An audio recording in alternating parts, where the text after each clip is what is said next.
स्वागत है सभी भक्तों का। तो आज हम जो है विशेष जो है कथा, कार्तिक मास की जो है कथा दामोदर लीला खासकर उसको थोड़ा सा करेंगे। जितनी बार सुनो उतना आनंद का विषय है। भगवान की लीलाओं को आप कभी नहीं बोल सकते हैं। इसको हम सुन रखे थे पहले, अब सुनने की ज़रूरत नहीं है। तो हर बार लगता है नए तरीक़ा से इसको हम सुन रहे हैं। तो इसको हम पढ़ेंगे। कल से शुरू हो रहा है बहुत ही विशेष मास, चतुर्मास में से जो अंतिम मास है कार्तिक मास। बहुत महिमा है इस मास की। तो भगवान जो है विशेष कृपा करते हैं उन भक्तों को जो खासकर इसमें जो है कुछ स्पेशल तपस्या करते हैं। तो आप सब जो है वो आप सबको वाव लेना चाहिए कि कुछ स्पेशल जो है भगवान को प्रसन्न करने के लिए आप सब कुछ इस कल से जो मास शुरू होने वाला है उसमें कुछ व्रत लेंगे। अलग अलग जो है लोग व्रत रखते हैं, लेकिन कुछ अगर उनको देखा जाए उसके बारे में बताया जाता है कि जो है सम एंड सब्सटेंस अगर बोला जाए तो क्या करना चाहिए। थोड़ा सा मैं हल्का सा बता के फिर कथा शुरू करूँगा। तो सबसे अच्छा है जो व्यक्ति कभी भी पूरे साल भर ब्रह्म मुहूर्त में नहीं उठे हैं, मंगला आरती में साल भर टाइम से नहीं आए हैं, तो इस दिन जो है पूरा मास कार्तिक मास में आने का कोशिश करें। सुबह उठ कर मतलब जो प्रभुपाद जी का स्टैंडर्ड है मॉर्निंग प्रोग्राम उसको ज़रूर फॉलो करें। 11 महीने नहीं किए थे, किए थे तो रेंग रेंग के आए, बिस्तर से गिरे तो ऐसे रेंगते रेंगते पहुँचे किसी तरह से मंगला आरती में पहुँच गए। तो ऐसा जो आप करते आए हैं, कल से जो है प्रातः जल्दी उठें, स्नान करें, जप करें, मंगला आरती को अच्छे से अटेंड करें। ठीक है। श्रीमद् भागवतम क्लास कभी कभी जो सुनते हैं, सुबह रोज़ नहीं सुनते, वो रोज़ श्रवण करने का हैबिट डालें पूरे जो है कार्तिक मास में। ठीक है ना। बहुत लाभ है इसका। और निर्धारित जब संख्या में जप करें। जो 16 माला करते हैं बढ़ा सकते हैं, 2 माला, 4 माला, 20 माला, जो भी जिसका इच्छा है, 32 माला, जैसा भी आपको बढ़ाइए, कुछ एक्स्ट्रा करिए। और इसमें और लिखा है संपूर्ण मास में ब्रह्मचर्य का पालन करें। 5वां, पूरे मास अपने अत्यंत प्रिय भोज्य पदार्थों का त्याग करें। तो ये बहुत कष्टकारक हो सकता है। जैसे अपना फेवरेट कोई है तो उस मिठाई को किसी का फेवरेट हो सकता है, किसी का नमकीन हो सकता है, तो उसको जो है और ज़्यादा जैसे आप मान लीजिए 4 बार खाते थे तो 3 बार कर दीजिए। इसमें इतना नहीं है, 3 बार करते तो 2 बार, 2 बार वाले 1 बार, 1 बार वाले तो इसलिए कोशिश, मतलब कहने का मतलब है ये व्रत का तप का महीना है। ठीक है। तो जो आपको सुविधा हो कम करना चाहिए, ज़्यादा नहीं। ठीक है। और लिखा है शरीर पर तेल का लेप ना करें, मतलब ज़्यादा। और कुछ इसमें चीज़ें भी लिखी हुई हैं, शहद, बैंगन, तोरण क्या होता है, नेनुआ, अचार, लाल राजमा, तिल के बीज, उड़द की दाल, कचौड़ियों को कदापि ना खाएं। उड़द तो वैसे भी मना है, उड़द तो मना रहता है, तो जाहिर सी बात है कचौड़ी और उड़द ये सब। प्रतिदिन दामोदर अष्टकम के अर्थ को समझते हुए गान करें। नमामि ईश्वरम सच्चिदानंद रूप। इसको अर्थ को हम डिस्कस भी करेंगे कल परसों। तो इसके अर्थ को समझिए कि सुंदर दामोदर अष्टकम गीत जो गाया जाएगा कल से, उसको रोज़ करना है। प्रतिदिन कृष्ण के अर्च विग्रह है चित्र को घी का दीप, जो यशोदा दामोदर को हम दीपदान करेंगे। 4 बार चरण, 2 बार कमर, 3 बार चेहरे पे, 7 बार पूरे शरीर पे करते हुए जो है हम फिर पंचतत्व प्रहलाद नरसिंह भगवान को, गुरु परंपरा को, तुलसी महारानी, सब करते हुए हमें सबको करना है। ठीक है, तो ऐसे करके आपको करना चाहिए दीपदान। और वृंदा और जो है तुलसी महारानी की सेवा, तो तुलसी आरती तो हम करते ही मंदिर में 2 बार दिन में, तो आप कम से कम 1 बार तो करें। और जो एकादशी आती है खासकर इनमें, उनको अच्छे से पालन करें, शुद्ध भक्तों को दान दें, संपूर्ण मास में कृष्ण को विशेष उत्तम भोजन अर्पित करें। लिखा है इसमें प्रतिदिन खीर बनाएं, जो कि कृष्ण को अत्यधिक प्रिय भोज्य पदार्थ है। ठीक है, अच्छा है।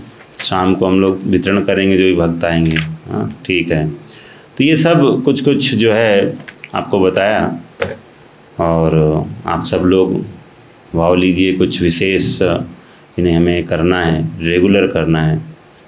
वाव लेना, डिटर्मिनेशन लेने से जो है आप जो उसको कर पाएंगे। तो आज से ही करना होगा, कल शुरू हो रहा है, तो आप सब लोग लिस्ट बना लीजिए कि आज से मुझे कुछ विशेष भगवान को प्रसन्न करने के लिए करना है। 11 महीना तो नहीं कर पाए।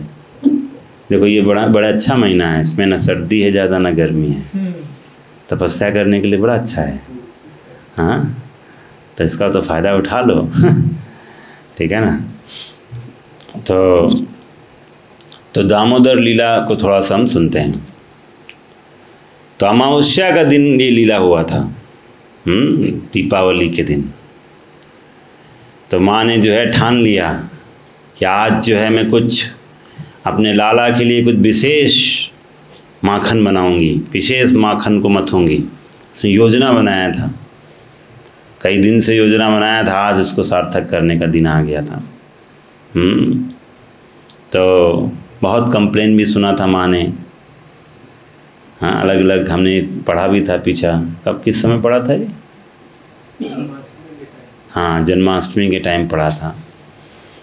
तो माखन चोरी की लीला, माताओं का जो है कंप्लेन करने का लीला। तो जो है माँ ने जो है बहुत कंप्लेन भी आया था, तो सोचा कुछ तो आज विशेष करूँगी। दिन भी विशेष था। बेटे अपने लाला को देखा तो कन्हैया जो है वो शयन कर रहे थे बढ़िया से प्रातः काल में। भगवान को तो मंगला आरती आने की ज़रूरत नहीं ना। हाँ, नहीं, मंगला आरती जाना है। तो भगवान का ही मंगल आरती होता है। भगवान तो माँ जो है अपने लाला को निहार कर देखी, पीठ थपथपाई और उसको दोबारा शयन करा दिया। तो कहते हैं भगवान माँ यशोदा के प्रेम का कोई सीमा नहीं है। वात्सल्य प्रेम का कोई वर्णन नहीं कर सकता है।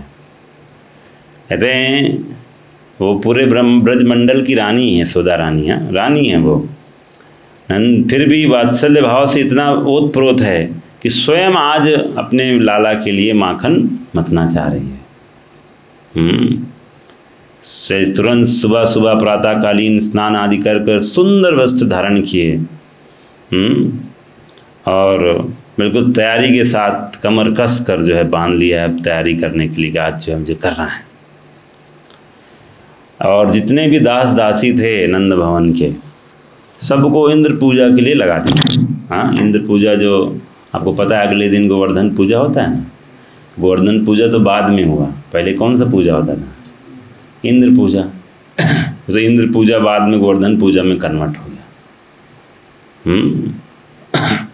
जैसे हमारे भक्त जो है कृष्ण से जुड़ते हैं, तो जो भी पूजा करते हैं वो कृष्ण पूजा में कन्वर्ट हो जाता है बाद में। तो दुनिया भर के व्रत रहते हैं, लेकिन जब कृष्ण से जुड़ जाते हैं तो कृष्ण की प्रसन्नता के लिए व्रत रखने लग जाते हैं। तो ऐसे ब्रजवासी लोग इंद्र की पूजा करते थे, बाद में गोवर्धन पूजा करने लगे। तो जो गोवर्धन पूजा करता है, तो इंद्र पूजा करने की ज़रूरत नहीं रह जाती। तो इस तरह से इंद्र पूजा की सामग्री जुटा रहे थे, तो सबको वहाँ लगा दिया था, जाओ तुम लोग सेवा करो। क्योंकि अगर वो सब होते यहाँ पर तो वो यशोदा माँ को कार्य करने नहीं देते। मतलब भैया आप कहाँ कर रही हैं, हम करेंगे ना रानी साहब, हम क्यों कर, हम कर रहे हैं, हम कर रहे हैं, तो नहीं करने देते, तो सबको भगा दिया, जाओ इंद्र की पूजा तुम लोग करो, जाके तैयारी करो उसका। तो बहुत गायें थीं, संख्या तो 9 लाख गाय बताया था ना, नंद बाबा के 9 लाख गाय हैं। और तो उनमें से भी पद्मगंधा नामक गाय विशेष है। पद्मगंधा नामक गाय कहते हैं, उसका जो पद्म मतलब क्या है, कमल, कमल के सुगंध निकलता था दूध में, केमिकल का नहीं। हाँ, आजकल केमिकल का और क्या क्या सुगंध आएगा। हाँ, कमल का सुगंध आता था, गाय का जो दूध निकलता था, बहुत सुगंधित सुस्वादु था। मैया सोच रही थी कि अगर इस विशेष दूध से एक गाय विशेष और उसको खिलाया भी विशेष जाता था, ऐसा नहीं कि ऐसे विशेष खिलाया भी जाता था, तो उस विशेष गाय से विशेष दूध जो निकलेगा उससे मैं विशेष माखन बनाऊंगी। हाँ, और जब खाएगा मेरा लाला तो चोरी वोरी तो ऐसे ही छोड़ देगा। हाँ, मन भावन माखन। इस जन्म में जैसे आप लोग तो कभी नहीं पाए होंगे ऐसा। तो इस प्रकार माता यशोदा ने जो है अपने पुत्र के लिए निमित्त रोचनीय नवनीत निकालने के लिए स्वयं पद्मगंधा गायों का दूध निकाला, औंटाया और दही जमाया। देख रहे हैं? अच्छा, औंटा कर पूरा बढ़िया से दूध दही जमा रहे हैं, कोई पानी वानी नहीं होगा उसमें। और स्वयं दही को बुलोकर मक्खन निकालने का प्रयास करने लगे। तो अमावस्या के दिन जैसे मैंने बताया था, रोहिणी माता भी नहीं थी, बलराम के सहित वो श्री उपनंद गोप के घर चली गई थी। इनके जो भाई थे ना, 4 भाई, 4 ना, तो श्री उपनंद गोप के घर इंद्र पूजा की उत्सव में सम्मिलित होने चले गए थे लोग। तो यहाँ कोई नहीं था, रोहिणी माँ भी नहीं थी, बलराम भी नहीं थे, केवल यशोदा मैया और कृष्ण, दूसरा और कोई, तीसरा और कोई नहीं मतलब। तो और सूर्योदय से ही दही मथना प्रारंभ कर दिया था। मैया सोच रही थी शीघ्र मत लेती हूँ, नहीं तो उठ जाएगा, ये उठ गया तो फिर काम नहीं करने देगा।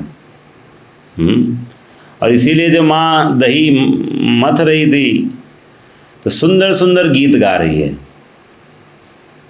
ताकि लाला जो है देर तक सोता रहे। सोने वाले गीत नहीं होते बच्चों के, हाँ, तो चल वो भी चल रहा था, मथ रही थी ताकि बेटा जो है बढ़िया बढ़िया सॉफ्ट मतलब सोने का भी गीत चल रहा है, तभी सोते रहना है, संकेत मिल रहा है। तो बहुत सुंदर शोभा, जो दृश्य है, दृश्य बहुत सुंदर दृश्य है, आप लोग देख सकते हैं। दृश्य कलर रंगीन नहीं है, बट तो सुंदर दृश्य चल रहा है। माँ यशोदा, ये तो बाद में कृष्णा आ गए हैं पीछे से, अभी नहीं। तो अत्यंत ही अनुपम शोभा है माँ यशोदा जब दही मथ रही है। हाँ, उनके शरीर का सुंदर वर्णन किया जाता है कि कैसे जो है वो, हाँ, दही मथ रही हैं, रस्सी को खींच रही हैं, थकावट भी महसूस हो रही है। जब वो मथ रही हैं तो कंगन हिल रहे हैं, हाथ के, कान के कर्णफूल हिल रहे हैं और सुंदर झंकार ध्वनि उत्पन्न हो रही है। मथते मथते जो है श्रीमुख पर पसीने के बूंदे भी मोतियों के समान झलक रही हैं। चोटी में गुथे हुए मालती के सुंदर पुष्प गिरते जा रहे हैं, सब वर्णन आ रहा है। जो भक्त माँ यशोदा के जैसा, माँ यशोदा के जैसा कृष्ण से वात्सल्य प्रेम जिनके हृदय में जाग जाता है, माता यशोदा के इस सुंदर चरित्र, सुंदर जो रूप का, उनकी परिश्रम का, सेवा का जो है वर्णन सुनते हैं बार बार, तो उनके हृदय में माँ यशोदा के प्रति जो है प्रेम जागृत होता है। माँ यशोदा की कृपा से वो लोग भी कृष्ण की वात्सल्य भाव में सेवा कर पाते हैं। तो कैसे कृष्ण की वात्सल्य प्रेम में सेवा करना है, तो उसकी जो है सर्वश्रेष्ठ उदाहरण कौन है? यशोदा माँ। उन्हीं से ब्रज में सबको, ब्रज में यही संसार में जिस किसी के हृदय में वात्सल्य प्रेम जागता है वो इन्हीं से आता है। ये अलग बात है, संसार में जो है वात्सल्य प्रेम, वो शुद्ध जो वात्सल्य प्रेम है उसका जो है एक विकृत रूप है। प्राकृत जो है संसार में मटेरियल रिफ्लेक्शन है और कुछ नहीं, ठीक है। बट फिर भी माँ यशोदा से ही सबको मिलता है, ये समझना चाहिए। सुंदर सुंदर गीत गा रही हैं। गोकुलपति कुल तिलकम तो समीहा कृत सुकृत व्रज रचित सुख व्रज नयनंदी समोहा। ऐसे कुछ गीत हैं जिसका कृष्ण को उनको सुलाने वाले गीत समझिए, बड़े उनके प्रसन्नता के लिए गीत हैं। ये जब सुंदर गीत शयन करते हुए श्री कृष्ण के कर्ण में प्रवेश हुआ तब वो जाग गए। हाँ, ज़्यादा हो गया ना अब। जागते ही बाल स्वभाववश रुदन करने लगे। रुदन चालू हो गया। अब आप रोता है बच्चा तो सोचता है कि माँ आएगी, अलार्म है ना माँ को जगह, माँ को बुलाने का अलार्म, लेकिन कोई आया नहीं।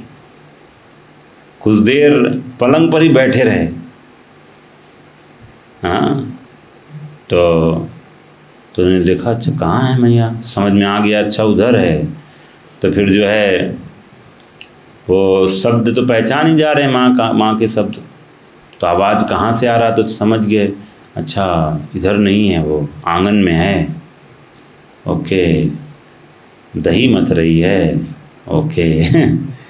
तो जो है पलंग से उतरना, हाँ, तो उल्टे होकर नहीं होते हैं, जैसे हम तो सीधे होकर उतर जाते हैं, लेकिन धीरे धीरे पैर सटा के बताते हैं, जो जैसे पलंग होता है ना किनारे वाला जो पाए होता है, उसी के सारे धीरे धीरे उतर के, हाँ, अब एकदम छलांग कैसे मार देंगे भाई। हाँ, उनको तो हर दिन माँ जो है लेके जाती है उठाकर, आज खुद से निकलना है नीचे तो कैसे होगा, तो उल्टे उल्टे कर करके लटक के निकल गए। और माता के समीप चल दिए। चलते हुए अपने हाथों को ऊपर करके अंगड़ाई लेते जा रहे थे। दिखाई दे रहे हैं कि नहीं तुम्हें? जिसको नहीं दिखाई दे रहे हैं तो उसको जो है थोड़ा सा और ध्यान अपना बढ़ाना होगा। और मुंह से लंबे लंबे श्वास लेते हुए जम्हाई भी लेते जा रहे थे। नेत्रों को दोनों हाथों से मीड़ते हुए, हाँ, पूरा मैया मैया चिल्लाते हुए, मथानी के शब्द को सुनकर बाल कृष्ण बाल्य भाव से गिरते पड़ते, ठिनकते ठिनकते माता के पास चल दिए। सोचो ये सीन आपको एक दिन अचानक दिख जाए, हाँ, भव सागर से पार हो जाएंगे। हाँ, एक दिन अगर देख लिया ऐसा सीन तो इसलिए हमें सुनने की ज़रूरत है, कम से कम सुनते समय तो दिख जाए। जैसे ही बाल कृष्ण यशोदा मैया के पास पहुँचे, उनमें वात्सल्य भाव अतिशय रूप से जागृत हो गया। माँ का इस समय माखन के झाग मटके में ऊपर आने लगे थे। हाँ, मतलब कार्य बहुत प्रगति पर था। और माँ जो है अभी ले नहीं सकती थी गोद में, कार्य के बीच में कैसे व्यवधान होगा, तो गोद में लेने से मना कर दिया। लेकिन कहने लगे अरे लाला तनिक रुक जा, देखो अभी झाग ऊपर ही आया है। हाँ, अभी छोड़ दिया तो सारा मेहनत बेकार हो जाएगा। हाँ, कितने लोगों को मथने का एक्सपीरियंस है? आदि मथा है। अच्छा, कहाँ है माखन?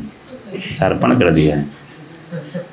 कितने लोग हैं ऑनलाइन जो माखन वो मथने का जो है एक्सपीरियंस है? हाथ उठा लें। दही मथने का मतलब माखन निकालने का।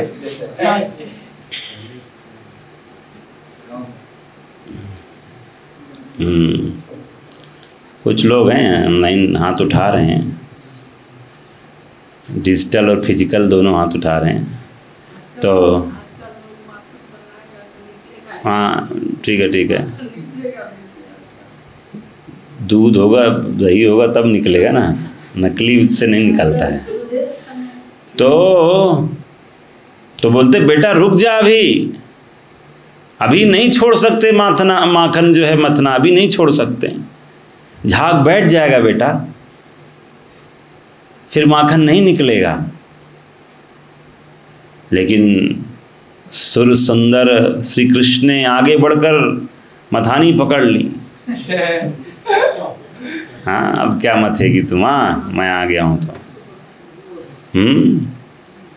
तो इस तरह से जो है माता के अंदर भी वात्सल्य उमड़ पड़ा। बड़े समझ गई, बड़ा चतुर है मेरा बालक। हाँ, बड़ा चतुर है। जैसे कल मैं देख रहा था, जो है वो बच्ची जो है वो उसके माता पिता से मैं बात कर रहा था, और वो उसको पकड़ के ले जा रही थाली लेके, चलो चलो खाने के लिए चलो। हाँ, तो माँ यशोदा सोच रही मन ही मन, सीधा जाके जो है ये मथानी को पकड़ लिया है, मेरा बालक कितना बुद्धिमान हो गया है। हाँ, यदि यह मटका पकड़ता तो दही मथना बंद नहीं होता। यदि रस्सी पकड़ता तो हाथ में घिस्सा लग जाता। यदि मेरा हाथ पकड़ता तो मथना रोक नहीं पाता। इसने मथानी पकड़ी, न मथानी चलेगी न मथना होगा। हाँ, तो जो है जैसे ही दही मथना रुका, आके गोद में चढ़ गए और जो है स्तनपान करने लगे। तो इस तरह से जो है माँ जो है अपने पुत्र को बढ़िया से जो है दूध पिला रही है। और अभी आधा ही दूध पी पाए थे, तभी रसोई में गर्म हो रहे दूध में उबाल आ गया। हाँ, मैया जो है अर्धतृप्त बालक को छोड़कर दूध की रक्षा करने के लिए दौड़ पड़ी। बाल कृष्ण को साथ में इसलिए नहीं रोक ले पाई क्योंकि शीघ्रता से भागने में बालक के गिरने का भय था। साथ में भी ले जा सकती थी, साथ ही बालक को साथ में ले जाने की गति में भी शिथिलता आ जाती। अगर लेके जाती तो टाइम लगता, दूध उबल जाता, जिससे दूध उतारने में देरी भी हो सकती थी। माता विचार कर रही थी कि दूध आंच में नहीं गिरना चाहिए, नहीं तो बाल कृष्ण का अनिष्ट हो सकता है। ये मतलब अपशगुन माना जाता है। तो कोई प्रश्न कर सकता है, ये तो हमने डिस्कस किया है कई बार, कि पोष्य बालकृष्ण की अपेक्षा पोषक दुग्ध के प्रति अधिक ममता ठीक है क्या? बढ़िया है। देखो, पोष्य जिसको खिलाने के लिए हम दूध जो है चढ़ाए हैं आँच में, और वो ज़्यादा इम्पोर्टेंट है, या जो जिसको दूध पिलाने के लिए जो हम दे रहे हैं वो ज़्यादा इम्पोर्टेंट है? कृष्ण ज़्यादा इम्पोर्टेंट है कि कृष्ण को देने वाला दूध ज़्यादा इम्पोर्टेंट है? तो ये दूध को इतना इम्पोर्टेंस क्यों दे रही? कृष्ण को आधा बताओ दूध पिलाकर जो है ये सब कर दी। तो माँ क्या सोच रही है? माँ सोचती है कि जो दूध में अपने बच्चे को पिलाना है वो तो मेरा सुरक्षित है ना, लेकिन जो कन्हैया को जो दूध पिला रही है, जो ताज़ा माखन की जो खाने की जो इच्छा है, उससे बाद में मैं कहाँ से लेकर आऊँगी? तो इसलिए उन्होंने इसलिए बालक को अतृप्त छोड़कर चूल्हे पर रखे हुए दूध की रक्षा करने के लिए माता शीघ्रता से दौड़ कर गई। यह एक उत्कृष्ट वात्सल्य विलास ही है। तो माँ को पता है कि जो है कृष्ण की सेवा में जो चीज़ लगी है उसको ज़्यादा, उसकी भी रक्षा करना मेरा कर्तव्य है। तो इसीलिए जैसे भगवान से जुड़ी हुई जो चीज़ें होती हैं, ऐसा नहीं है कि हम उनको जो है हम उन चीज़ों को हम जो है हम उनको निकृष्ट देखते हैं। भगवान की सेवा तदीया बोला जाता है। जैसे तुलसी महारानी है, जो भी भगवान की सेवा में लगता है वो सब हमारे लिए इम्पोर्टेंट है। और उन व्रजवासियों को तथा श्री कृष्ण की सेवा के योग्य पदार्थों को श्री कृष्ण के नित्य सिद्ध माता पिता श्री यशोदा एवं नंद जी बालक के जन्मदिन से लेकर हमारे पुत्र में ये सब अतिशय ममता वाले हैं, ऐसा ही मानते हैं। तो इसीलिए ब्रजवासियों के घर, धन, सुहृद, प्रिय वस्तु, आत्मा, पुत्र, प्राण और अंतःकरण, चतुष्टय आदि सब कुछ श्री कृष्ण की सेवा के लिए थे। जब ब्रजवासियों का श्री कृष्ण के प्रति इतना प्रगाढ़ प्रेम है, तब फिर उनके नित्य माता पिता श्री यशोदानंद का तो कहना ही क्या। इसलिए व्रज का समस्त मनोहर दुग्ध, दधी, देह, गेह आदि सभी पदार्थ श्री कृष्ण के लिए ही समर्पित हैं। ब्रजवासियों के पास जो भी है सब भगवान के लिए है, और इसलिए जो है वो चीज़ भगवान से अभिन्न माना जाता है, जो भी भगवान की सेवा के लिए। तो ये इसके लिए हमें इसका कारण मिल गया सबको। तो इसलिए सर्वोत्तम है दूध की रक्षा करना। और आगे वर्णन आता है कि जो है यशोदा मैया चूल्हे के ऊपर से दूध को उतारने के लिए जाने लगी। हम जाते जाते अपने हर्षित पुत्र को कहा, हे लाल, तेरी बलिहारी जाऊं, तू क्षण भर के लिए इस मटकी और मथानी की रक्षा करना। हाँ, बस थोड़ा सा बेटा देख के रखना आराम, मैं तुम्हारे उठते हुए दूध को उतार कर शीघ्र ही आती हूँ। तो माँ, इनको तो बड़ा क्रोध आ गया, मेरा पेट नहीं भरा और ये क्या सब जा रही है। तो उन्होंने अपने क्रोध से फड़फड़ाते हुए अपने रक्त वर्ण के अधर को नीचे ऊपर के दोनों दांतों से दबा कर रोना प्रारंभ कर दिया। मन ही मन सोच रहे कि मैंने इनके लिए गोकुल में जन्म लिया है और ये मुझे ही छोड़कर चली गई है। आज तो मैया का कोई काम बिगाड़ना ही होगा। इसे आसपास देखने लगे, क्या करूं क्या करूं क्या करूं। हाँ, तभी उनको दही पात्र को संतुलित करने वाले और ठोकने छोटे छोटे पत्थर दिखे। मटका को रखते हैं ना नीचे बेस में, इन पत्थरों में से एक पत्थर निकाला और अर्ध चले दही से भरे हुए उस भांड को उस पत्थर से खंडित कर दिया। सारा दही फल फल करके पड़ गया और इसलिए इसमें उनको किंचित भी माखन नहीं मिला।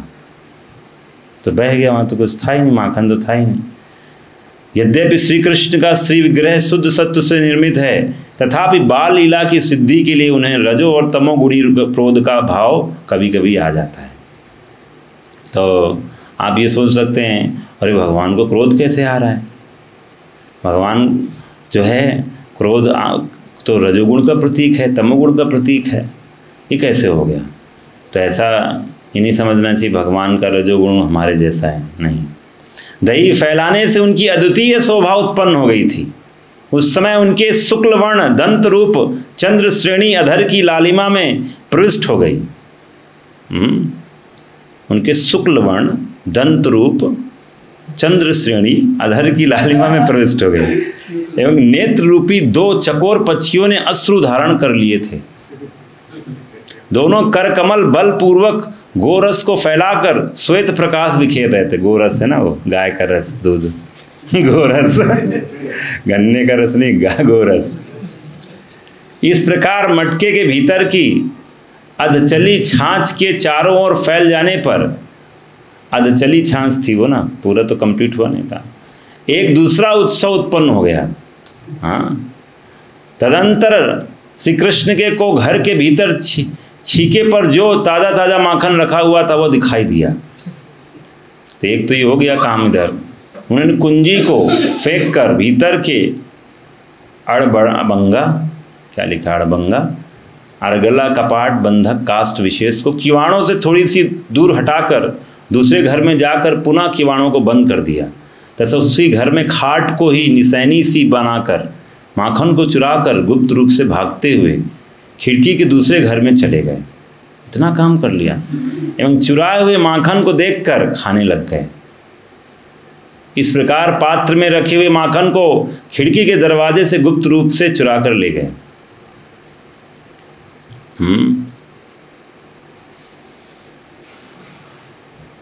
वैसे देखा जाए तो भगवान राज्य लक्ष्मी के ईश्वर हैं। यहाँ लिखा है संपूर्ण त्रिलोकी की राज्य लक्ष्मी के ईश्वर हैं, उन्हीं का संपूर्ण ऐश्वर्य है।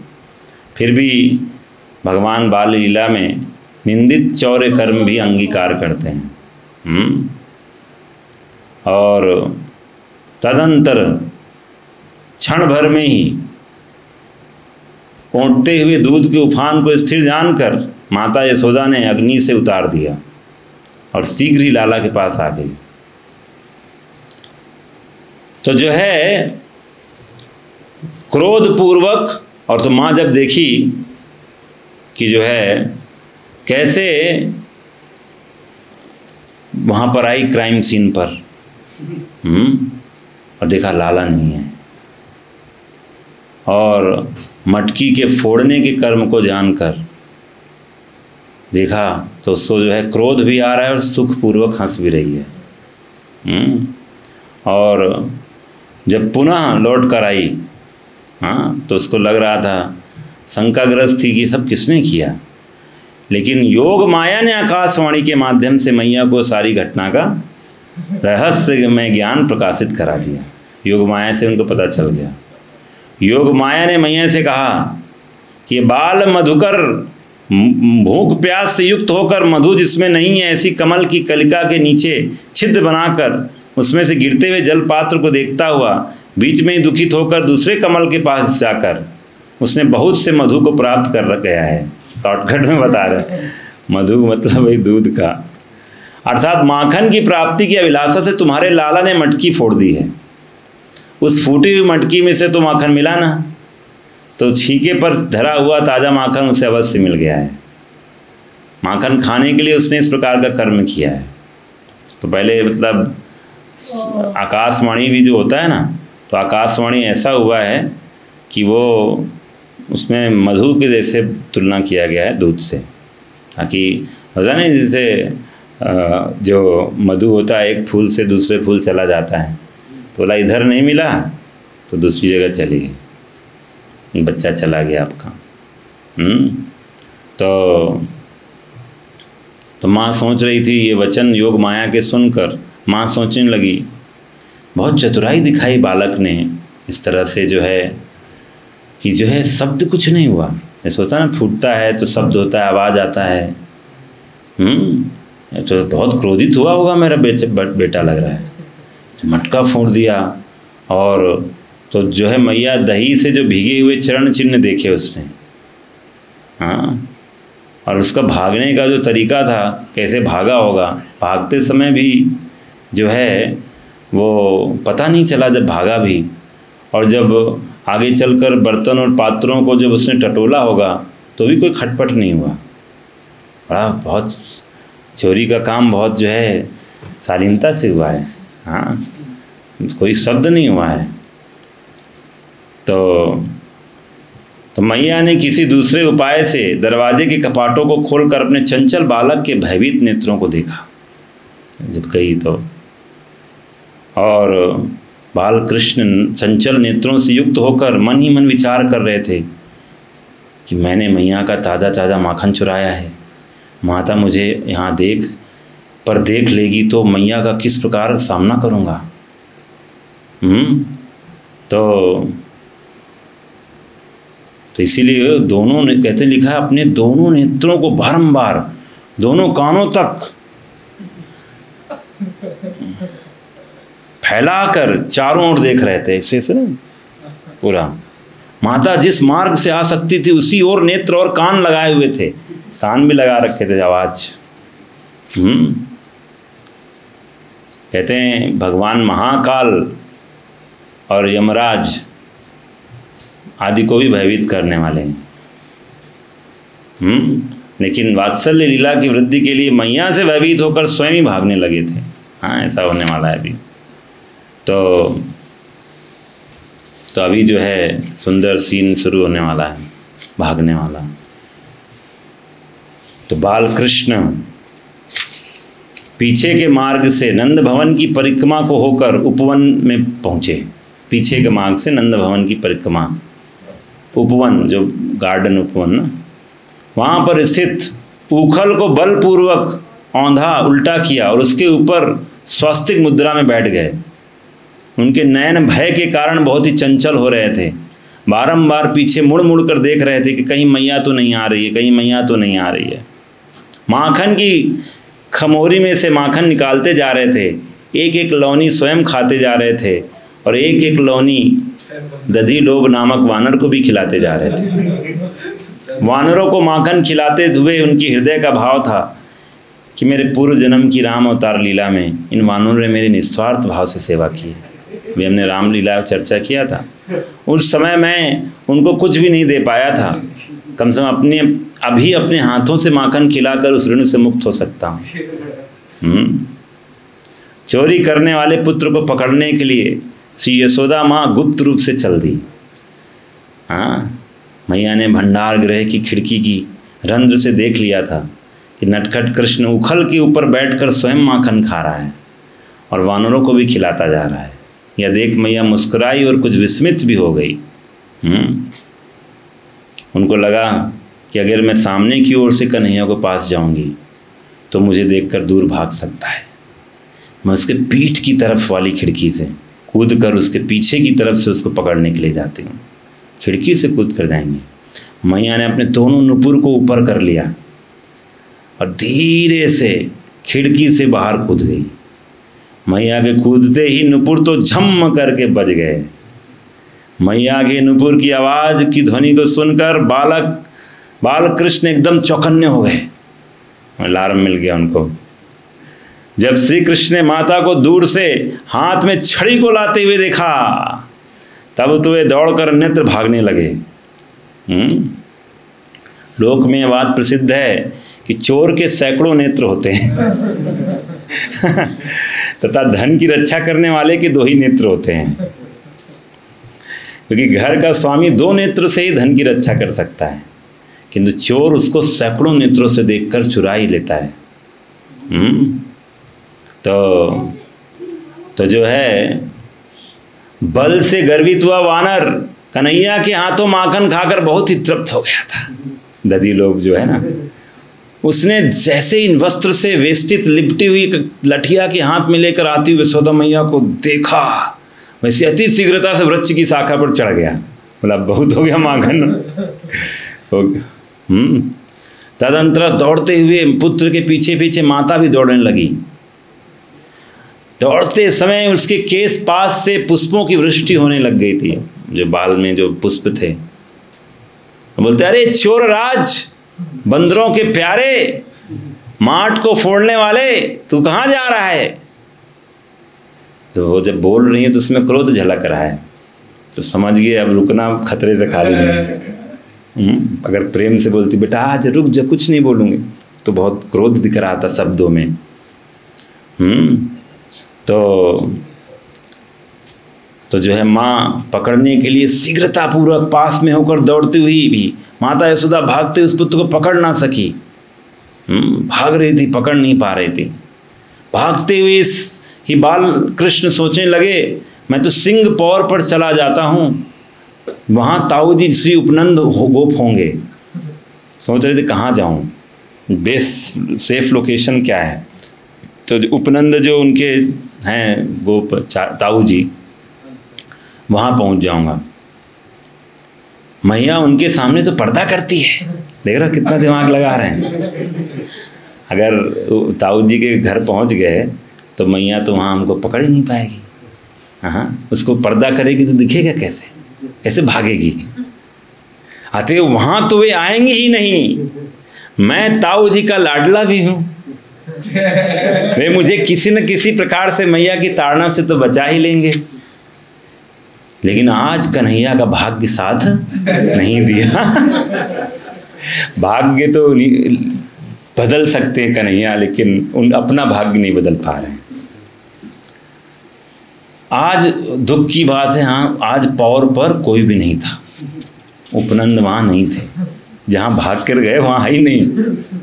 सभी ब्रजवासी इंद्र पूजा की तैयारी में श्री उपनंद गोप के भवन पर गए थे, पौर में नहीं थे। तो मैया यशोदा भी इस बात को जानती थी कि आज पौर पर कोई भी जन नहीं है, इसे कन्हैया की चतुराई चली नहीं। और मैया कृष्ण का पीछा करते हुए पौर मतलब पुर के द्वार पर पहुंच गई। जब तक बाल कृष्ण सीधे सीधे पीछे देखे बिना दौड़ रहे थे, तब तक माता उनको नहीं पकड़ सकी। किंतु जब वे भय के कारण पीछे मुड़ मुड़ कर देखने लगे और उनकी तो क्या हो गया, दौड़ की गति धीमी हो गई। अब मुड़ मुड़ के देखोगे, आ रही क्या, तैसे। तभी मैया यशोदा ने बाल कृष्ण का हाथ पकड़ लिया। हरि बोल। यद्यपि बड़े बड़े मुनिगण भी श्री कृष्ण के मन से चिंतन भी नहीं कर पाते हैं, प्रत्यक्ष देखने की तो बात दूर की है। बड़े बड़े योगी जन भी भगवान पर ध्यान नहीं लगा पाते हैं, लेकिन माता यशोदा ने अपने वात्सल्य प्रेम के कारण बलपूर्वक बाल कृष्ण को पकड़ लिया। बाल कृष्ण ने शीघ्र भागने के लिए अपने दोनों नेत्रों को सहायक रूप साक्षी बना लिया था। जब मैया ने उनके हाथ को पकड़ लिया, तब मैया के क्रोध को दूर करने के लिए क्या कर दिया, रोना आरंभ कर दिया। अब एक ही अस्त्र है उनके पास, रो कर तो उनको थोड़ा क्रोध को शांत किया जाए। आँखों को अपने एक हाथ से मसलने लगे और अपने आंसुओं से कहने लगे, अरे रश्रु, आज तुमने मुझे धोखा दे दिया। यदि इस समय 2-4 बूंद आ जाते तो मैया को दया आ जाती। मुझे ताड़न नहीं करती, लेकिन कन्हैया बहुत ही चतुर थे। बोला कोई बात नहीं, आंसू ने सहारा नहीं दिया, तो नेत्रों को मसल मसल कर आंसू उत्पन्न कर ही लिए। आंखें मसलने से काजल मुख पर न्यारा शोभित होने लगा। शरीर में धृष्टता की रक्षा करने वाले कंप को उत्पन्न कर दिया और कांपने लग गए। किंतु ठिठाई अविनयता का त्याग नहीं किया। माता यशोदा जब जब अपने लाला के मुख को हठपूर्वक अपने सम्मुख करती थी, श्री कृष्ण तब तब अपने मुख को रूखा करने के लिए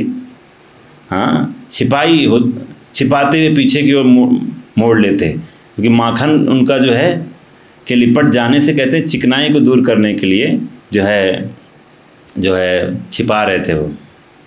तदंतर माता यशोदा कन्हैया को भय दिखाती हुई बोली, हाय बड़े कष्ट की बात है रे कृष्ण, तुम यदि घर में ही चोरी करना चाहते हो तब तो मेरे हाथ में धरी हुई लठिया को जरा देख लो।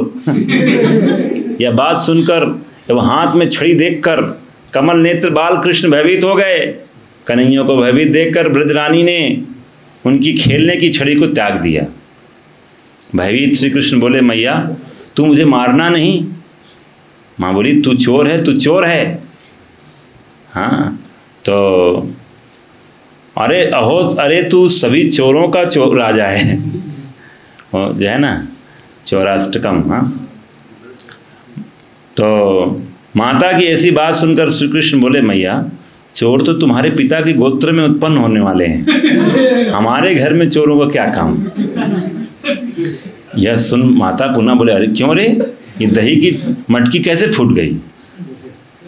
तो श्री कृष्ण क्या बोल रहे हैं, यह तो परमेश्वर का दिया हुआ दंड है। बंदर के लिए, माता बोली, बंदर के लिए नवनीत या माखन किसने दिया। श्री कृष्ण बोले, जिसने इस बानर को बनाया इन्हीं ईश्वर ने इसको माखन दिया। माता बोली, मैं तो यही शंका करती हूँ कि यज्ञ के लिए प्रयोग किए जाने वाले इस ताजे ताजे माखन को, इंद्र पूजा वाला था ना, तू ही सर्वदा स्वाद ले लेकर खा जाता है।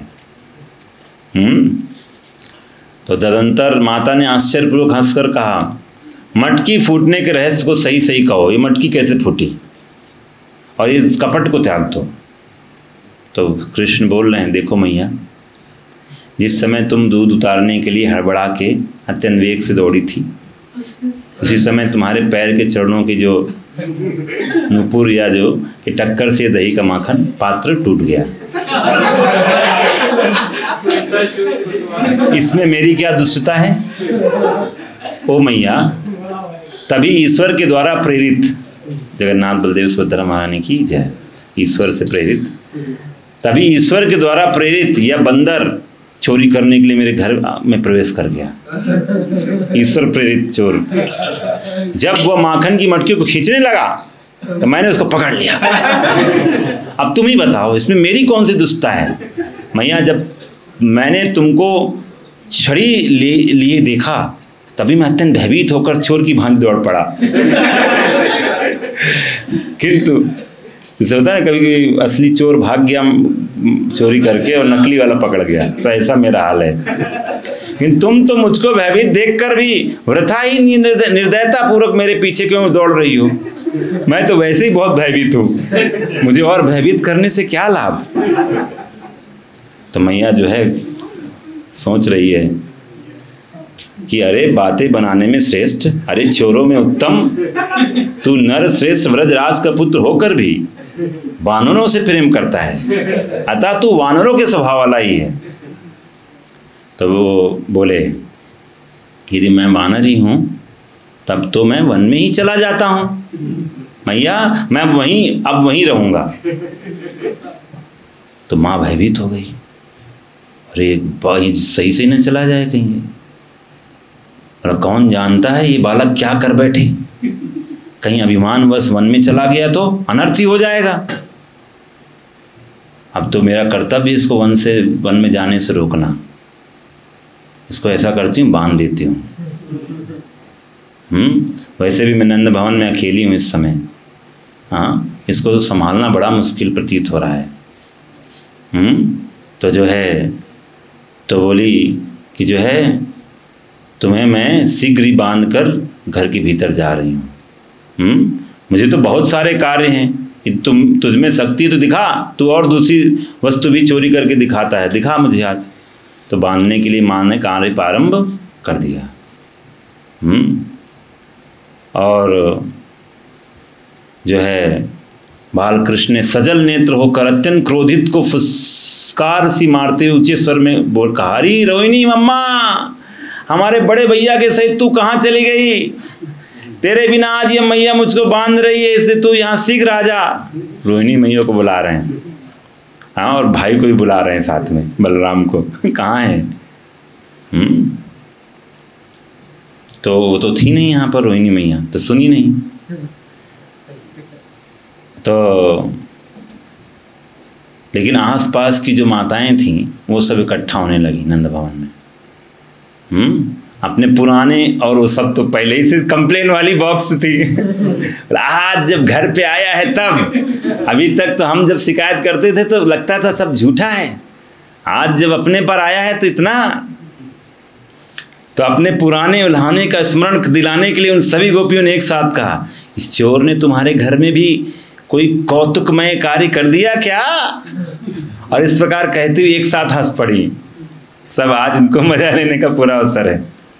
तो माँ ने ध्यान नहीं दिया और अपनी चुटिया के बंधन से गिरी हुई एक रेशमी डोर को लेकर शीघ्र ही घर के दरवाजे के बाहर के भाग में धरे हुए उखल का लक्ष्य कर बछड़ा के गले के बंधन की तरह वस्त्रों सहित पुत्र की कमर में आग्रहपूर्वक उस डोरी को बांधने की चेष्टा करने लग गई, किंतु वह रेशमी डोरी 2 अंगुल कम पड़ गई, जिसमें न बाहर है, न भीतर है, न आदि है, न अंत है, जो जगत के पहले भी थे और बाद में भी रहेंगे। जगत के भीतर तो हैं, बाहरी रूपों में भी हैं, और तो क्या जगत के रूप में भी स्वयं वही हैं। यही नहीं, वे समस्त इंद्रियों से परे अव्यक्त हैं। उन्हीं भगवान को मनुष्य का रूप धारण करने के कारण पुत्र समझकर यशोदा रानी रस्सी से उखल में ठीक वैसे ही बांधने का प्रयास करने लगी जैसे कोई साधारण सा बालक हो।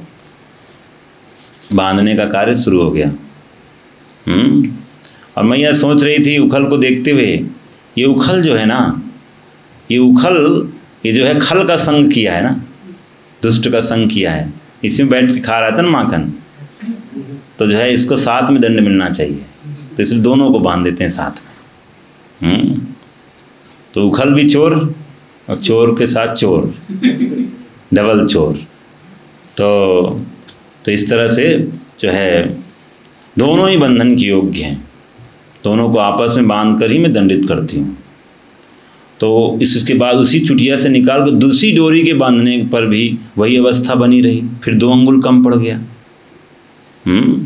इसके पश्चात आश्चर्यपूर्वक अन्य गोपियों के द्वारा दी गई दधि मंथन की अनेक रस्सियों के द्वारा भी ब्रजेश्वरी बंधन का पार न पा सकी, और भी लाकर सब लाने लग गई, दही की जो नहीं होती हैं दधी में। प्रत्येक बार रस्सी के 2 अंगुल के कम होने पर गोपियां आश्चर्यचकित हो गईं। मनी मन सोचने लगी, इसकी कमर मुट्ठी भर की है, फिर भी सैकड़ों हाथ लंबी रस्सी से भी ये नहीं बंध रहा है, कमर तिलमात्र भी मोटी नहीं हो रही है, रस्सी 1 अंगुल भी छोटी नहीं हो रही है, लेकिन फिर भी यह कन्हैया बंद क्यों नहीं रहा है? कैसा आश्चर्य है, हर बार 2 अंगुल ही कमी होती है, ना 3 की, ना 4 की, ना 1 की, ये कैसा अलौकिक चमत्कार है। यशोदा माता जैसे जैसे अपने स्नेह ममता आदि गुणों से श्री कृष्ण का पेट भरने बांधने लगी, वैसे वैसे श्री कृष्ण अपनी नित्य मुक्तता, स्वतंत्रता आदि सद्गुणों से अपने स्वरूप को प्रकट करने लगे। सारी ब्रज नारियां हंसती हुई बोली, अरे यशोदा, हम तो तुमसे पहले ही कह चुकी हैं, तुम्हारा पुत्र चोरी में इतना प्रवीण हो गया है कि अपनी मोहिनी शक्ति के द्वारा प्राथमिक चोरों को भी पछाड़ चुका है। वह तो अब चोरी के द्रव्य से ही अपना लेन देन करता है, और दूसरों के द्रव्य का अपहरण करता बनकर गोकुल में विचरण कर रहा है। श्री यशोदा मैया बोली, अरे गोपियों, मेरा लाला अभी 3 वर्ष का ही तो हुआ है, ये छल तो क्या जानेगा, अभी में इसमें इतनी चौर्य विद्या कहाँ से आ गई? मुझे तो लगता है तुम नारियों की कोई विशेष विद्या है जो तुम सभी पक्षपातनी होकर कुछ भिन्न प्रकार का व्यवहार कर रही हो, इसलिए ये सभी रस्सियाँ जुड़ने पर भी 2 अंगुल न्यून ही, कम ही दिखाई दे रही हैं। यह सुनकर गोपियाँ हंसकर बोले, पूजनीय ऋषि यशोदे, हम आपके श्री चरणों की शपथ खाकर कहती हैं कि विस्मय कारणीय विद्या हमारी नहीं है। तभी माँ ने विचार किया, तब तो श्री गर्गाचार्य के वचनों के अनुसार कोई भगवत संबंधी शक्ति ने इसको घेर लिया है, क्योंकि यह दुध मुहा अबोध बालक तो इस प्रकार की कोई भी विद्या नहीं जानता। हाँ, तो बहुत प्रयास किया, बांध नहीं पाए, तो इनके मन में जो है अलग अलग विचार आने लग गए। बंद की जो है उस समय बनते हुए श्री कृष्ण मन ही मन सोचने लगे कि संस्कृत साहित्य में गुण शब्द के अनेक अर्थ हैं, सद्गुण, सत्व आदि गुण और रस्सी, सत्व रज आदि गुण, मुख मुझ अखिल ब्रह्मांड नायक त्रिलोकीनाथ भगवान का स्पर्श भी नहीं कर सकते, तो फिर ये छोटा सा गुण मुझे कैसे बांध सकता है? इससे मैया मुझे बांध नहीं सकती है, तो ये रस्सी कैसे मुझे बांधेगी? भगवान तो गुणातीत हैं, तो ये गुण मतलब रस्सी, तो रस्सी कैसे बांधेगी मुझे? फिर उनके मन में दूसरा विचार आया कि संसार के विषय इंद्रियों को ही बांधने में समर्थ हैं, ये हृदय में स्थित अंतर्यामी और साक्षी को नहीं बांध सकते हैं। तब तो गोबंधक इंद्रियों या गायों को बांधने वाली रस्सी मुझ गोपति इंद्रियों के स्वामी को कैसे बांध सकती है? और विचार आया, ऐसे बहुत विचार आ रहे हैं, 2 भगवान को आ रहे हैं विचार। तो मैं भगवान जिसको अपनी कृपा प्रसाद पूर्ण दृष्टि से देख लेता हूँ, वह सर्वदा के लिए बंधन से मुक्त हो जाता है। माता अपने हाथ में जो रस्सी उठाती है उसी पर मुझ श्री कृष्ण की दृष्टि पड़ ही जाती है, इससे वह रस्सी स्वयं मुक्त हो जाती है। फिर उसमें गांठ कैसे लगती? मैं देख लेता हूँ तो रस्सी मुक्त हो जा रही है। फिर सोचने लगे, कोई साधक यदि अपने संसारी गुणों के द्वारा मुझ भगवान को रिझाना चाहे तो नहीं रिझा सकता, इससे कोई भी रस्सी गुण मेरे उदर को पूर्ण करने में समर्थ नहीं हो पाया है। और सोच रहे हैं कि मैं बंधना नहीं चाहता हूँ, इसलिए मैं अपनी भगवत्ता दिखाता हूँ। रस्सियों को प्रत्येक बार जोड़ने पर भी वही दो अंगुल कम होंगी। फिर श्री कृष्ण रस्सियों के जोड़ने पर भी 2 ही अंगुल कम होने के क्या क्या कारण हो सकते हैं, विचारने लगे, सोच रहे हैं। जब मैं शुद्ध हृदय भक्तजनों को दर्शन देता हूँ तब मेरे साथ एकमात्र सत्व गुण से ही संबंधी स्फूर्ति होती है, रज और तम से नहीं। इससे मैं रस्सी को 2 अंगुल कम करके अपना भाव प्रकट कर देता हूँ। मतलब रजों और तमों से तो मैं बनता नहीं हूँ, सतो गुण का जो है स्फूर्ति होता है, तो इसलिए शुद्ध सत्व में ही होता है, तो इसलिए मैं 2 अंगुल कम हो जाता हूँ। दूसरा विचार आया, जहाँ भौतिक नाम और रूप होते हैं वहीं बंधन होता है। मुझे परमात्मा में बंधन की कल्पना कैसे हो सकती है, क्योंकि मेरे तो भौतिक नाम और रूप है ही नहीं, अभी तो आध्यात्मिक हैं। इससे मैं रस्सी को 2 अंगुल कम कर देता हूँ। और फिर दूसरा विचार, मुझे 2 वृक्षों का उद्धार करना है, आगे 2 वृक्षों का उद्धार करना था ना, यही बात सूचित करने के लिए मैं रस्सी को 2 अंगुल कम कर देता हूँ। 2 पेड़ आगे है ना।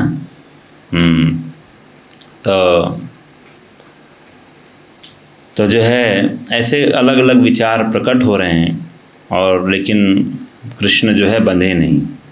और फाइनली आप सबको पता है कि जब माँ का पसीने से लथपथ हो गई, हाँ, उनकी छोटी से गुथी हुई मालाएं गिर गईं, थक गईं, कृपा करके वे स्वयं ही माँ के बंधन से बंध गए। हरि बोल। तो इस तरह से दामोदर जो है, यह जो है दामोदर, यशोदा दामोदर नाम सार्थक हो गया, बस रस्सी से बंध गए भगवान, ठीक है ना। और तो इसीलिए इसमें और भी बताते हैं आचार्य लोग कि हमारा प्रयास और भगवान की कृपा, ये भी है उसका एक अलग एक्सप्लेनेशन। हम प्रयास करते हैं तो भगवान जो है अपनी कृपा करते हैं, तो इसका भी सूचक है 2 अंगुल छोटा होना। तो ये सब होने के बाद कल हम देखेंगे आगे का एपिसोड। अभी एपिसोड है इसमें काफ़ी बढ़िया, तो अभी विराम करते हैं। यशोदा दामोदर की जय, वृंदावन धाम की जय, श्रील प्रभुपाद की जय, निताई गौर परमानंदे, हरि हरि बोल। ठीक है, हरे कृष्णा। किसी का